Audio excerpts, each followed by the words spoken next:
what is essentially happening in very simple terms is, so normally we have our frontal cortex, which I always describe to my patients, it's above your eyes. It's the part of the brain that really is involved in executive functioning. So the planner, the one that has a reason, and once someone starts to develop an addiction, their brain starts to crave the substance that they were exposed to. So they'll have a response to using that substance. They'll feel really good. They'll use fentanyl. I feel really good. And they want to continue to use it. So they use it. They keep using it. And then they get caught in a cycle where eventually they lose some of that ability to have executive functioning. And the reptilian brainstem, so this the back of the brain, is a little bit more of a fast-acting, all-go, no-stop part of the brain, will kick in and will cause people to be impulsive and to lose the ability to stop and think things through. And that's where we start to see those symptoms of addiction manifest in life. So those symptoms are people start to ignore their regular life activities, their relationships start to deteriorate, they're no longer able to maintain a job or other responsibilities.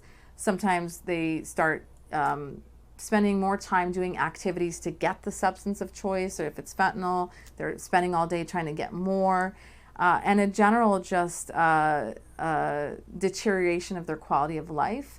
And it's really, really unnerving for the people around them because, as I mentioned, it's affecting their behavior.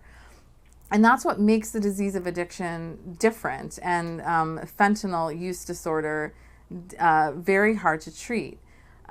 So when we think about the fact that basically they might wake up with all intentions, you know what, I'm not going to use fentanyl today. I'm not going to get high today. I'm going to go to my doctor's appointment. I'm going to go help my mom unload some groceries or whatever the plan is.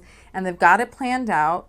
But if they don't have adequate treatment or they don't have access to treatment, then as they're going through their day, the brainstem can kick in and override any planning that they had, and they can end up without even really thinking it through. Their default is to, run into someone, call somebody, and before they know it, they're back in the same situation using the drug or getting high, quote unquote, and it's really unnerving. And patients will, my patients will definitely explain this process where there are times where they're actively trying not to use the substance, but it's something else is almost taking over. And we know that the science shows that something else is taking over. And it has to do with this loop cycle that they get caught in.